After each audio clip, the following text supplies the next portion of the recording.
My mom's cousin, his name is Dan, lost his son. Horrific. Absolutely tragic. The kind of death that makes you nauseous even saying it out loud because it was sudden and unfair and just grotesque. I remember sitting on the bathroom floor after I got the call, just scrolling my phone blankly because words stopped working. Like, how do you process that a 14-year-old is just gone?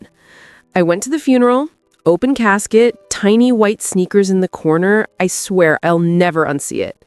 Everyone sobbing, clutching each other, priests droning on, casseroles everywhere because apparently tragedy tastes like carbs. I'm not minimizing it. I swear I'm not. But I have to say this part out loud because it's the only thing keeping me from thinking I imagined it. Dan stood up at the front, voice shaking, saying how they didn't know how they'd cover costs. "We're drowning. We don't know how to pay for the funeral. Please keep us in your prayers." And people nodded, people cried, people opened their wallets. Cut to the very next day, a GoFundMe link dropped in the family group chat. $15K goal. Help cover unexpected expenses. Everyone shared it. Everyone donated. My mom sent $500 even though I've watched her cut coupons for toilet paper. I chipped in $100 I did not have. His union matched with another $10K because apparently they're saints. Within a week, they hit $27K. And here's the thing. Here's the crack in my brain that won't close. Dan is not broke. He's never been broke. This man has bragged at every single barbecue since I was 10 about pulling 10 to 12K a month as a union electrician. I have heard him say, I could retire tomorrow if I wanted, more times than I can count. He once dropped 20K cash on a Harley like it was a bag of Skittles. He has literally told me he's sitting on 250K in savings. So, why the fundraiser? Why the begging? Why the crocodile-voiced, we don't know how to pay for a funeral? Fast forward to August. My feed lights up with a picture of Dan grinning ear to ear next to a brand new motorcycle. Caption, sometimes you just gotta treat yourself. Paid cash, $15K. Do the math. And I'm sitting here, sick to my stomach, scrolling through the comments where people are like, so happy you're finding joy again, you deserve it. And all I can see is my mom's paycheck vanishing into his grief fund.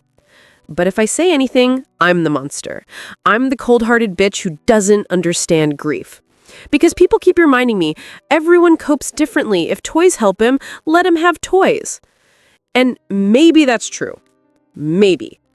But the timing, the numbers, the fucking smile on his face.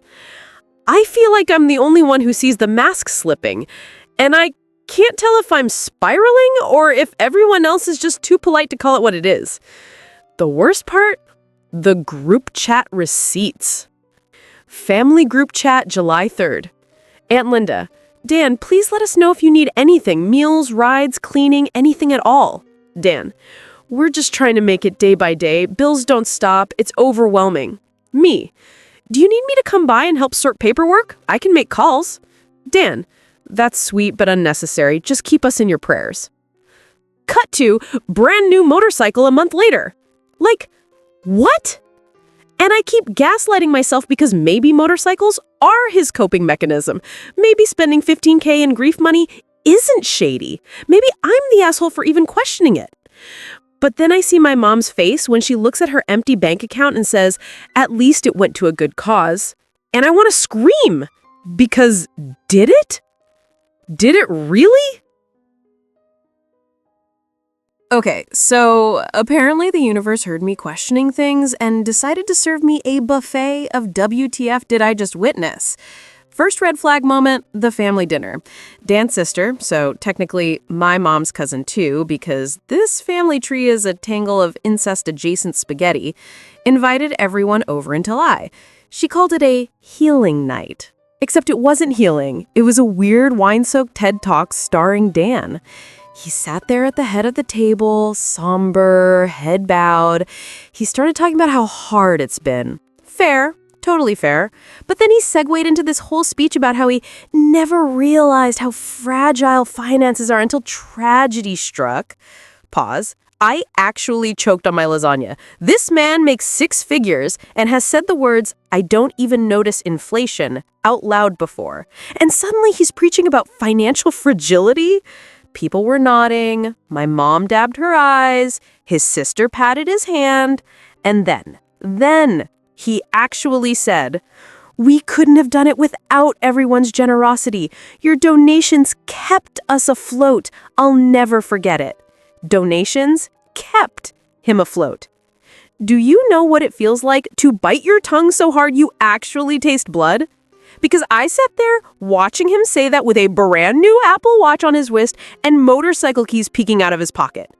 The kicker, halfway through, my aunt leaned over to me and whispered, "Don't bring up the bike tonight. It's not the time." Oh, so they know. They just don't care. Fast forward a week, I get this. DM from Dan, 11:34 p.m. "Hey, can you take down that tweet about people scamming GoFundMe? Family might take it the wrong way." Pause. I had tweeted vaguely about certain people who claim broke then flex toys. I never named him, never even said family. How did he find it? Who showed him? Why is he watching me at 11:34 p.m. on a Wednesday? I replied with a neutral, "Wasn't about you, but okay," deleted. He heart reacted, then sent, "Good girl." Good girl. I stared at my phone for a full hour like, did my cousin-brother hybrid just alpha me in the DMs? And here's where it gets weird. My mom starts parroting his language back to me. "You need to understand how fragile finances are. Don't judge people's grief spending. Dan has been through enough." Like, word for word. So either she believes it or he's literally running PR through her. And I feel insane. Okay, then came the baby shower. My cousin, different branch, bless her, actually a normal person, had her baby shower in August. Everyone gathered in a decorated backyard with pink balloons and cupcakes and those dumb guess the baby food flavor games. Dan shows up late, loud, wearing a shirt that literally says "Work hard, play harder." And you know what he brought as a gift? An envelope with $50. $50. The man who raised nearly $30K in sympathy cash, bought a motorcycle in cash, and brags about six-figure savings, gave a new mom $50. People whispered, I saw it, I heard it, but nobody said a word. Except me, apparently, because I muttered, "Guess the grief budget doesn't extend to babies," and my mom kicked me under the table. Then, I shit you not, I get this in the group chat later that night. Family group chat, August 14th. "Dan, really disappointed in some people's attitudes today. Grief is already isolating. Don't need the judgment, too." Aunt Linda, "You're right, Dan. We love you." My mom, "Ignore the negativity. You're doing your best." Me, no response. 5 minutes later, I get a text. Private text. "Mom, what is wrong with you? Can you not support your family for once without being snide?" I stared at it until the screen dimmed because I didn't even say it loud. I muttered under my breath, "Who snitched?" And then, cherry on top, I found out from my younger cousin, who cannot keep secrets to save her life, that Dan has been privately DMing people the GoFundMe link still. Like in September, 4 months after the funeral, saying, "We're still catching up on expenses." Expenses? What expenses? And I wouldn't even know this if my cousin hadn't accidentally sent me a screenshot she meant to send to her friend. It was literally, screenshot, "Dan, hey, I hate to ask, but anything helps right now. Here's the link." Sent to 4 different people. So now I'm sitting here wondering, am I crazy? Am I spiraling? Is grief just that weird? Or did my cousin straight up scam the entire family and turn us into a piggy bank while buying toys and flexing? Because every time I get ready to call him out, I get hit with another round of, "Don't be cruel, don't be the drama." But I swear to God, I feel like the only sane person in a cult right now. And I don't know if it's grief or a power trip or both. Thanksgiving, the Olympics of family dysfunction. I told myself I wasn't going. I swore up and down I'd stay home with frozen pizza and wine and let the drama play out without me. But then, my mom called. If you don't show up, you're proving his point. Everyone will think you're unstable. Unstable. That word again. So I went. The house was already humming when I walked in. Turkey smell, football on the TV, laughter that sounded more like performance than joy. I swear I could feel eyes on me before I even took my coat off. Dan was there, of course. Head of the table, brand new watch glinting under the lights. He stood up, hugged me like nothing was wrong, whispered in my ear, "Behave tonight." I almost left right then, but I didn't. Because I'm stubborn, because something in me wanted to see this through. Dinner starts, everyone eating in strained silence, people making small talk about weather, gas prices, anything but the giant festering wound in the room. And then Aunt Linda, God bless her chaos soul, goes, "We should all say what we're thankful for this year." My stomach dropped. People went around the table. Health, family, jobs, babies. When it got to Dan, he smirked and said, "I'm thankful for the generosity of good people. Couldn't have made it without them." I swear, the walls pulsed. I laughed. Out loud, sharp, ugly. Everyone froze, forks midair. My mom kicked me under the table again. "Something funny?" Dan asked, tilting his head like a villain in a Netflix show. And I don't know what possessed me. Rage, grief, maybe sheer pettiness? But I pulled out my phone. "Yeah," I said. "This." I airdropped the screenshot of his "thanks for the donations" winky face story to everyone at the table. Phones buzzed, screens lit up, silence spread like smoke. And then it was chaos. Uncle Rob slammed his fork down. "I told you that was real." Aunt Linda clutched her chest. My mom hissed at me, "What kind of hell is wrong with you?" Dan laughed. Actually laughed. "That's fake! Photoshop again! She's obsessed with me!" Obsessed! People started talking over each other, cousins texting under the table. Someone stormed out. Dan's daughter, the one who left the group chat, stood up. She was shaking. "It wasn't fake. He posted it. I saw it too." The room cracked open. Dan's face changed. The mask slipped. He stood up, towering, voice booming. "Sit down. You don't know what you're talking about." She didn't sit. She walked out. And then my mom. My mom stood up and said, "Enough. We're not doing this here. Family comes first. Sit down or get out." Everyone stared at me like I was the one who had to choose.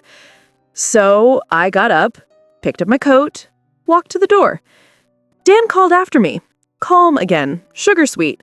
"You'll regret this." I haven't spoken to any of them since. My mom's been blowing up my phone with paragraphs about loyalty, about forgiveness, about not letting grief destroy us.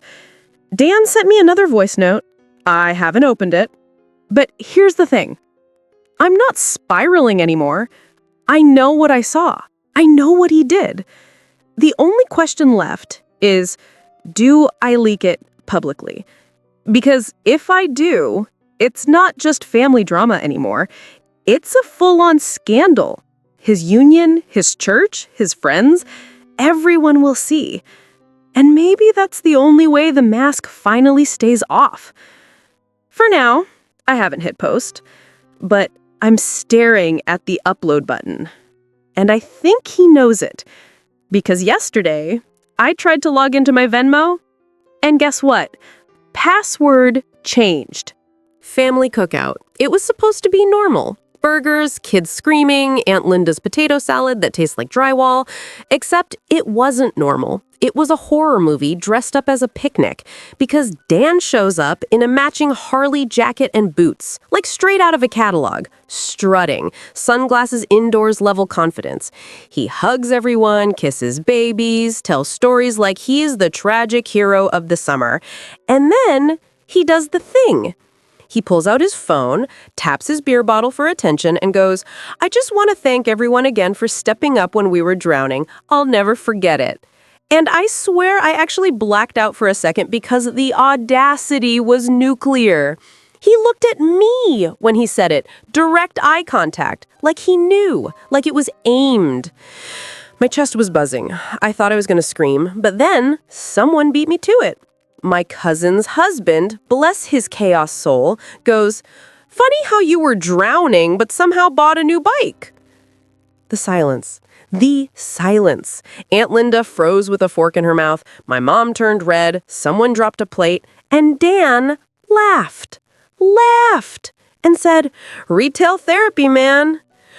Retail therapy! And everyone chuckled nervously like we were in a hostage situation and laughing was the only way to survive. Later, I'm in the kitchen refilling drinks, and I hear Dan whispering with my mom. I couldn't catch everything, but I heard, "She's dangerous when she spirals. Don't let her drag you into it." She, meaning me. I felt my throat close, like I was choking but standing upright. And when I looked at my mom, she gave me that "we'll talk later" glare. "We'll talk later" turned into private text, Mom, 11:02 p.m. "If you keep running your mouth, you're going to ruin this family. Dan doesn't deserve to be attacked after what he's been through." I didn't even reply. I just stared at it until I fell asleep. Okay, next bomb. My friend, who is friends with Dan's daughter on Insta, sends me a screenshot. It's Dan posting in a private story, grinning next to his bike, caption, "Thanks for the donations, winky face." The winky face. I thought my phone was going to slip out of my hand. I asked my friend if she was sure it was his story. She swore on her life, so I saved it. And then came the family group chat nuclear event. Family group chat, September 20th. Me. So, just curious, did anyone else see Dan's story where he thanked people's donations with a wink? Or was that just me? 5 minutes of silence. Aunt Linda, "Don't start this." Mom, "Stop." Dan, "Wow, low blow. I don't even know what you're talking about." Me, upload screenshot. The read receipts, the typing bubbles. Then suddenly half the group went quiet. Dan, "Photoshop. Disgusting that you'd make something like that up." Mom, "Take this down now. You're humiliating yourself." Aunt Linda, "Shame on you." And then,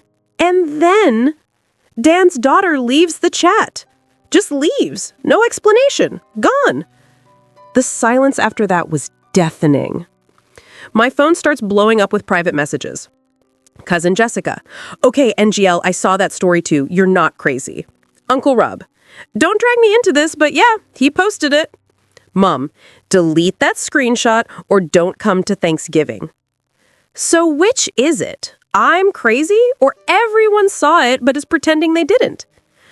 The real kicker, Dan sends me a voice note. His voice, low, calm, almost gentle. "You need to stop this. I know you think you're doing the right thing, but you're not. You don't understand what you're messing with. Grief makes people do strange things. You don't want to be remembered as the cousin who kicked a man while he was down. I'd hate for people to start questioning your own choices, too." The last line. I'd hate for people to start questioning your own choices. Like, was that a threat? A warning? Both? I played it to my best friend. She said it sounded manipulative as hell. I played it to my mom. She said, "You're reading too much into it." I feel insane. And now I don't know what Thanksgiving is going to look like, because I have the receipts, I have the screenshots, but every time I show them, the room turns on me, and I'm starting to wonder if that's the point.